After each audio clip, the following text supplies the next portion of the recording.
Hey, welcome to the conversation. You're listening to Andy Mason, and this is authentic conversations around the messy intersection of faith, family, and business. This week, I am going to unpack for you the same questions that I interviewed 3 seasoned leaders over the last 3 weeks. It's really around how to lead and make decisions in the midst of uncertainty. But if I go back a step, why have I been focused on this? For me personally, there's 2 themes for this year. One is leadership. Lead is what I heard the Lord say at the start of the year. Don't hold back, don't draw back, don't shrink back. Silence is not an option. We need to stand up and speak up and lead really, really well. So I'm growing in that and leaning into that. And the second area is Matthew 6:33. Seek first the kingdom of God and His righteousness, and all things will be provided for. So practically, I am feeding myself on kingdom. I'm reading books on the kingdom of God. I'm learning and learning and learning. And I think it's going to be the rest of my life on that subject. And then the leadership is listening and learning from others and really unpacking, which is why we did these last 3 episodes. And today I want to continue that. I'm going to actually ask myself, I'm going to interview myself those same questions of how do I lead and make decisions in the midst of uncertainty? And so much of what I'm learning is that the more people that I talk to in leadership roles, nobody knows exactly what's going on. Everybody's doing the best that they know in the moment. So let's just dive right in. Heads up first, coming up very shortly, we've got a couple of events I want you to know about. Firstly, Ford Taylor is doing an online transformational leadership workshop with Heaven and Business. It's the 25th and 26th of March. It is online, so you can access this from anywhere around the world. And it also then gives you access to 3 months of his online training after the event. Certainly check that out. It's heaveninbusiness.com/events. And also coming up, we have a leadership summit, which is a conference, a maximum 200 people in person in Reading, which is coming up at the end of May 2021. You can also find that heaveninbusiness.com/events. Hope to see you at both of those. So, Andy Mason, this is great to interview you. This is hilarious. So I'm going to walk through the same questions, as I said, that I asked Shay Bynes, Chris Valentin, and Ford Taylor. And I'm going to read them out, and then I'm going to answer them the best that I know how. And the goal is by the end of this, you can hear a little bit more about how I'm doing or what I'm doing and why I'm doing it. And then secondly, how I'm making the decisions, the navigating the ups and downs, the pain and the jubilation and the joy in the journey. So firstly, what is my leadership role and responsibility? I have a couple. Obviously, I'm a father, I'm a husband. We have 4 children aged 14, 16, 18, and 20. And they are growing, and all of them are at home at this time studying, obviously remotely with universities and so on. That's going to change in the near future. I also am the leader of Heaven and Business. And Heaven and Business is unique in that it is a self-funded department of Bethel Church. What that means is it's run like a business in terms of stewardship, in terms of I'm responsible to generate the revenue, to steward the revenue that comes in, to manage my employees, to do everything in regard that a business would normally do, except that it's a part of a larger organization, which is a non-profit. So that has strengths and weaknesses, as you could just work out. But it's beautiful. It's a wonderful mix, and I'm learning more and more. I've just got to get in my head while I'm navigating the responsibilities of running this fiscally, financially responsible. Also, it is a ministry. At the core of it, what we're doing is helping people partner with God at work and grow in influence to seek the well-being of the city that they serve. We do that through conferences, executive retreats, and a membership platform that you can find out more about on heaveninbusiness.com. So that's one. And then in addition to Heaven and Business and leading that and the team and the changes that have happened in the last 12 months, I also lead or own Authentic Solutions, which is really a consulting, training, coaching business that is really just what we put together last August for what I've been doing for the last 25 years, mostly for free. We've turned that into Authentic Solutions, which is an LLC, which is simply a company. And through that, I really help you and your business get clarity for what's next and give you the courage to do it. And we do that through courses, individual coaching, private coaching, executive coaching, and then mastermind groups. And that is an absolute blast. You can find out more about that, authentic-solutions.com. So, next question. What's been the hardest decision recently I've had to make? Well, this is not one for me. This is so many decisions, but there's been multiple. One is that I've stayed home in the midst of what's been going on. There's been different things. There have been opportunities to travel, but I have made the decision with family to stay home. And effectively, I've not traveled. I have not spoken publicly since March of 2020. I have only been in essential meetings locally in church. Everything else I have been operating from home. That was one decision. Another significant decision I've had to make that was very difficult is let go staff. Last year we had a team of 6 with Heaven and Business. And now, by the end of this month, there will be 2 of us on staff. So that's been really hard and difficult and challenging and navigating that. And then the third thing is really, we've had Heaven and Business, a core component of that is in-person events. And obviously we haven't had one for the last 12 months. So it was really challenging when we had to change or delay conferences, not knowing the timing, not knowing what's happening, not knowing what would it be like. Is it okay to bring 200 business people from around the world into my city in September last year? Is it okay to do an executive retreat in November of last year, just as numbers were escalating? Some of those decisions, like the November one, was kind of a no-brainer. But the September one was very, very difficult in terms of making that. And even the one earlier than that in May of 2020, do we defer that? What's going to happen? What's going on? The numbers in our location were very low for COVID. So those are 3 decisions. The question is, how did I make those decisions? How did I make the decision to stay home? Well, as a family, we made the decision as a family because we're a tight-knit family. We believe that our kids if I want to train them up to be responsible adults, to make decisions and make them well, I need to involve them in the decisions and the decision-making process early. So we spoke with our kids, my wife and I, and we heard from God and made the decision to do that. Now, what did that look like?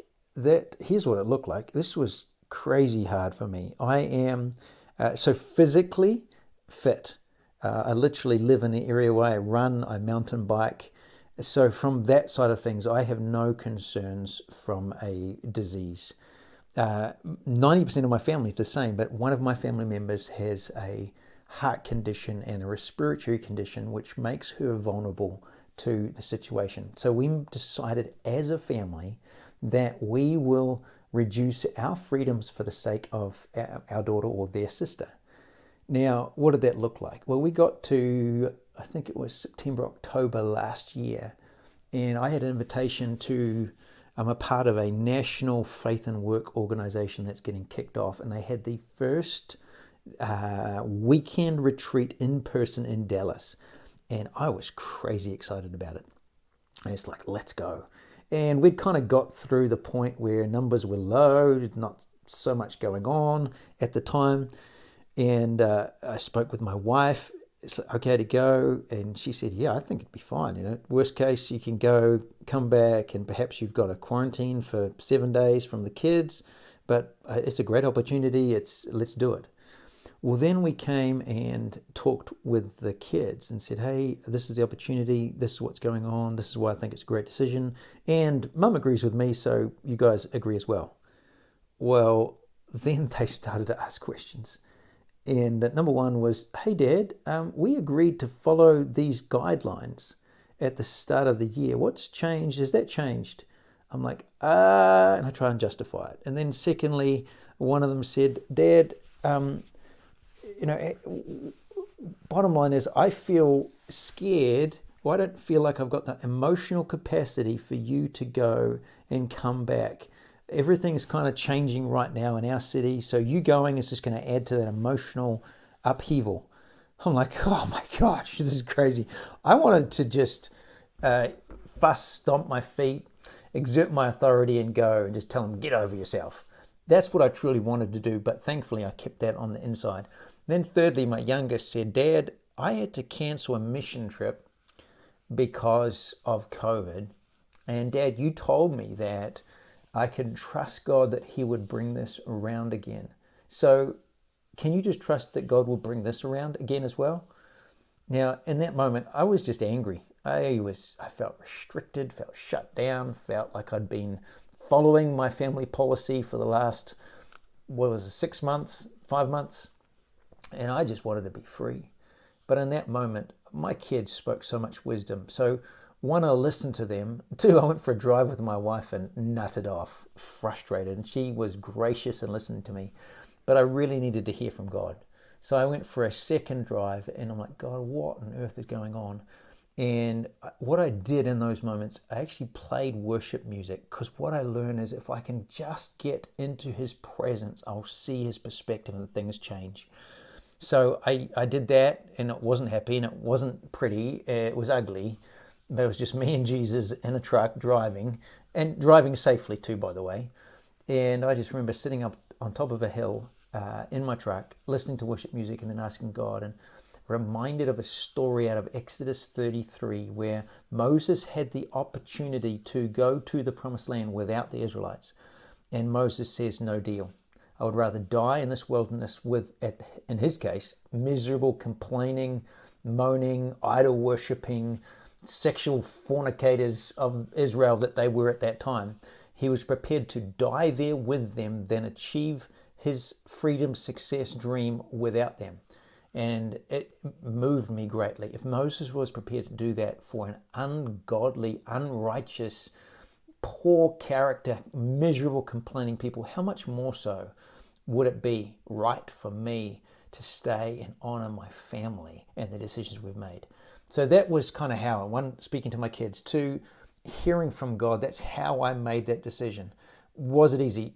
Oh boy, was it not easy, but it was the right thing to do. Not for the sake of anybody else, but because of family. And the second decision, in terms of letting go staff, how did I make that decision?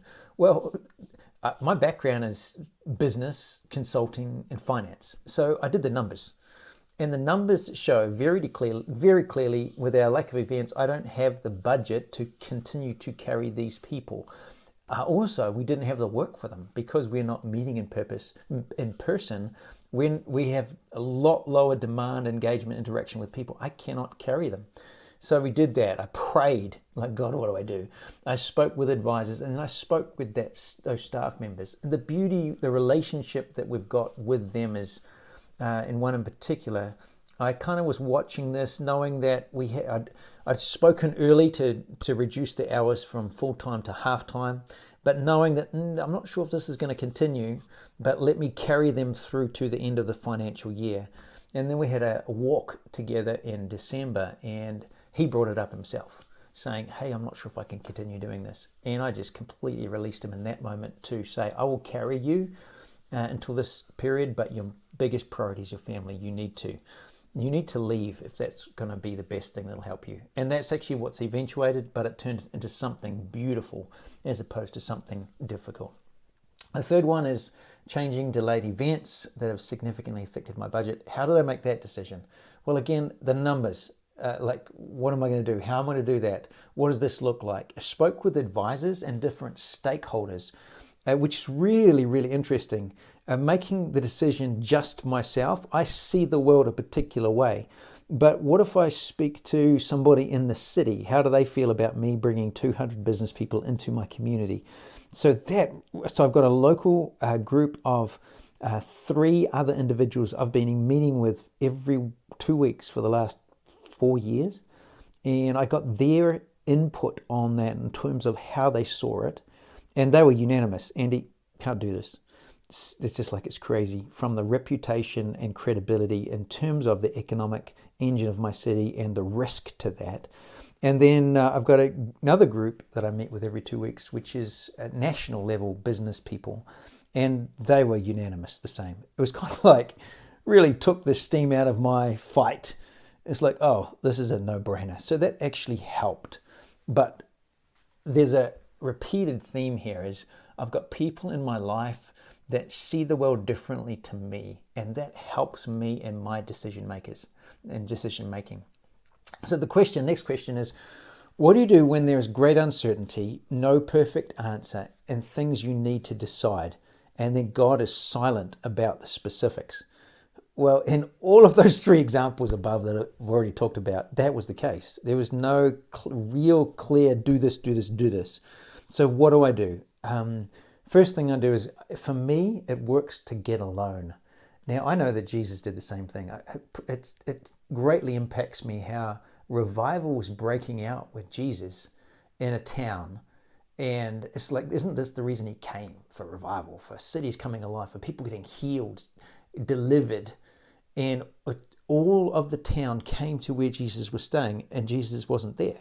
They go looking for, well, Jesus, where are you? Like, the meeting's happening. It's all going on. And they finally find him, and he's out alone praying out on a mountain. And they say, where are you? Come quickly. This meeting started, and the meeting's for you, and it's happening. And Jesus says, I've been called to other cities in Israel also. As in, you guys take care of it. I'm going on to the next city. Profoundly affects me. A couple of ways. One is, don't be led by the crowd. Don't be led by success. Be led by what God is saying.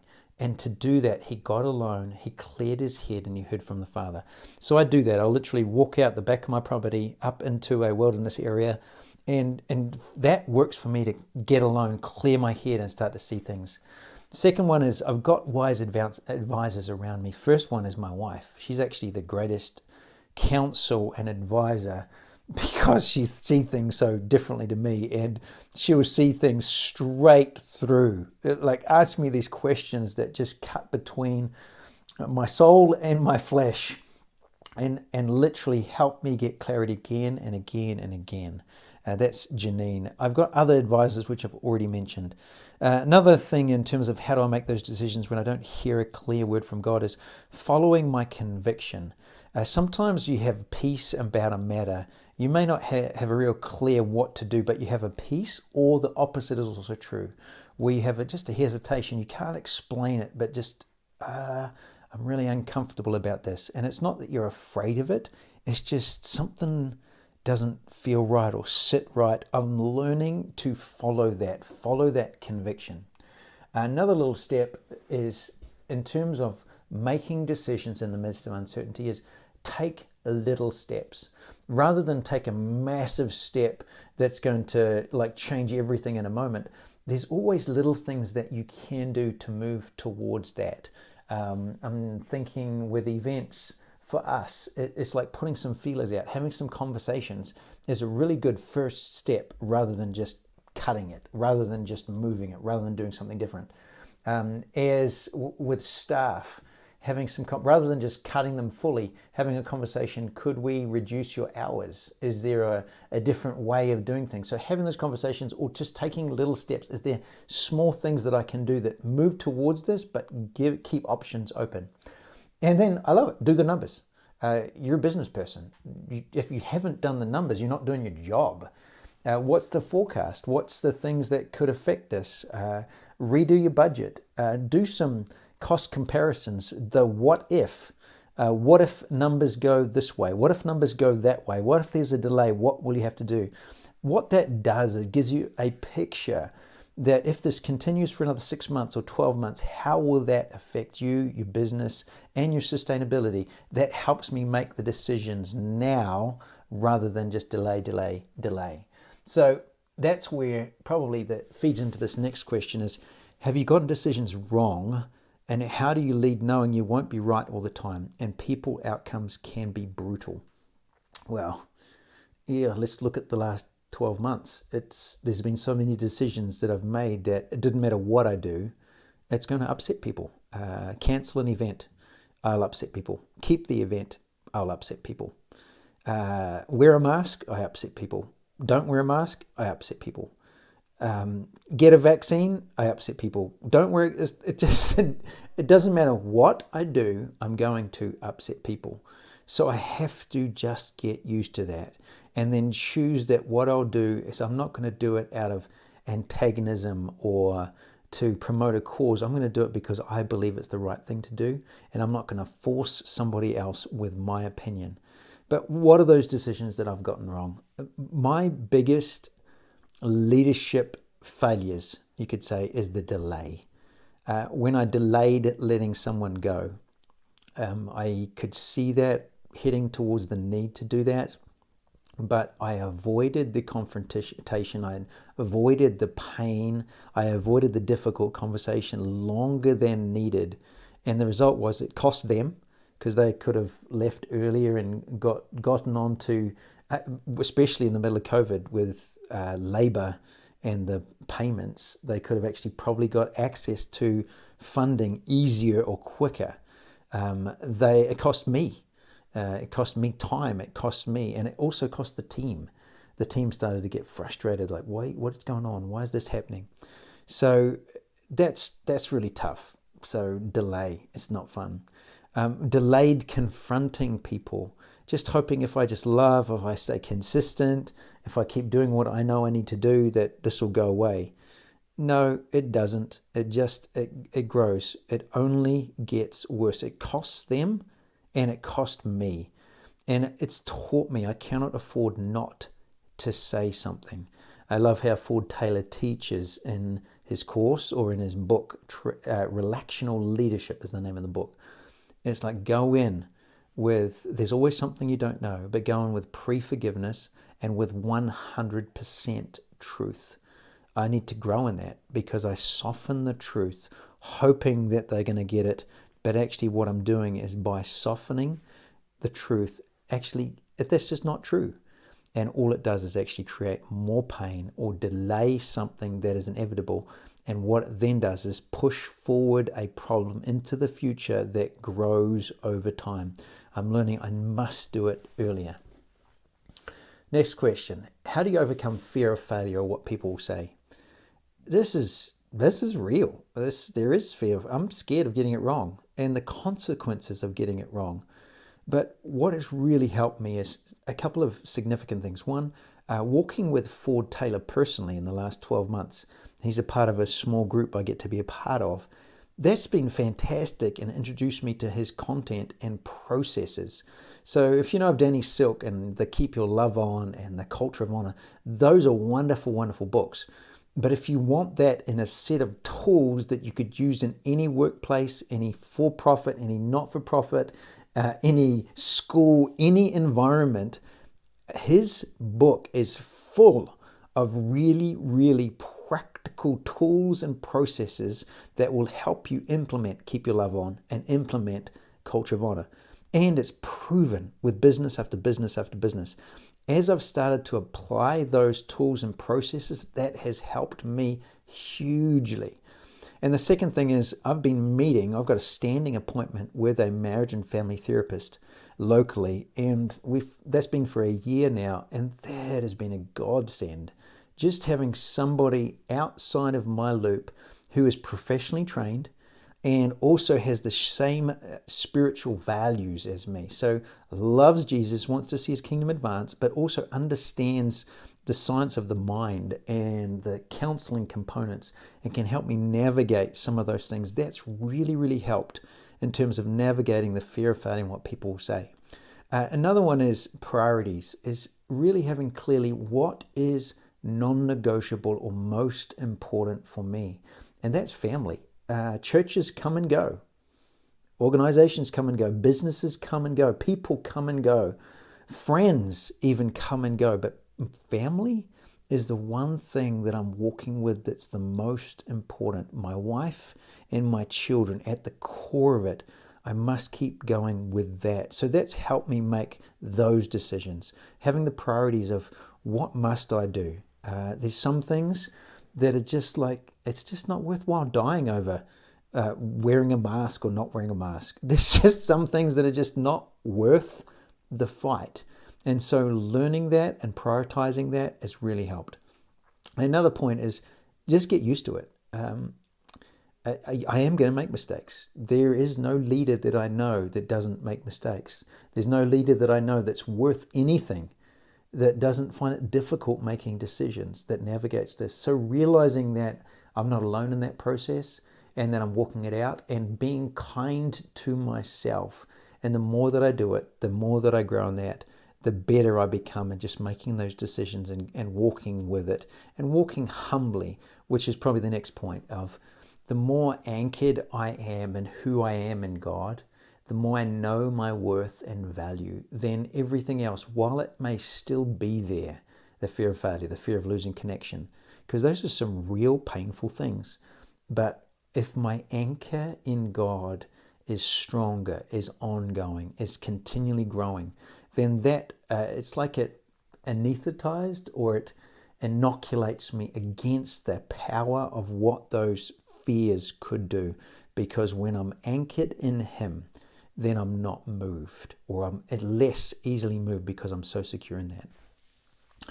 Final question. How do I stay humble and not hard-hearted in the most of the adversity and or injustice? How do I stay hungry and humble when I make decisions and they don't work, or when you try and help people and the very help actually gets turned against you? When you're making the best decisions that you know for your family and you get called a coward or faithless? Yeah, that's hard not to just lock myself down and just circle the wagons and say, well, I don't really care about you. I have found that my daily connection with Jesus is everything, is absolutely everything. And that's daily connection in His Word. And through early on in the last 12 months, I was reading about Jesus, and I think it was the Passion Translation and it says literally, at the point of His crucifixion, it says, and as they nailed Him to the cross, so as they are beating nails into His hands and into His feet, they're taking these massive 4-6 inch nails and they're literally holding that against His flesh and beating it with a hammer, more like a small sledgehammer, as they are smashing that through His flesh bone and into a piece of wood, fixed to a piece of wood. It says, Jesus said over and over again, Father, forgive them, for they don't know what they're doing. It's hard to stay hard-hearted. If you read that and get the heart of what Jesus did for me, it is very hard to stay hard-hearted and not be humbled in the midst of all of what we're walking through. So that's like, I've got to do that. I anchor myself in His Word and who He is, which is probably the key of gratitude in everything. I've made mistakes. I've made decisions where I'm like, oh, I really shouldn't have done that. Really, oh, that leader that Andy railed against privately, yeah, there was a whole lot more going on that I was not aware of. So the more I grow, the more aware I become. It's just like, Father, forgive them, for they don't know what they're doing. Father, forgive me because I don't know what I'm doing. It's by His grace that I'm navigating what I'm doing. So it's forgiveness, forgiveness for others, forgiveness for myself. And I get that because it was modeled in Jesus, who did something when He was perfect. So that's number one. Reading and continuing to read the Word over and over again. That's done. But reading other books. Right now I'm reading it. If you want to get ruined on staying humble, read the book Humility by R.T. Kendall. I've been feeding on this. I'll add this as a download after this. It's a blog on meekness, which is humility, by Mark Kaner. And this is outstanding. So how do I stay humble? By understanding that if I don't, God resists me. God resists the proud and gives grace to the humble. I need humility. And the way that I'm going to get humility is by not being proud and by choosing gratitude and going low. And so I feed myself on books. This book, RT Kendall. It's brilliant, and it's hammering me and reminding me of what is so important. So those three things: forgiveness, reading the Word, and gratitude. So I trust this has been valuable to you. That's just a little bit behind the scenes of how I'm personally navigating leadership, decision making in the midst of our crazy times. You can grab a copy of Finding Hope in Crazy Times. That's the book that I wrote, which is unpacking some of the how I'm making decisions, how I'm hearing God in the midst of it to make decisions daily. You can find that on Amazon. And I trust if this has been of value to you, please share it. Please post a review on Amazon Podcast. That certainly helps. And we hope to see you soon at one of these upcoming events. Thanks for listening.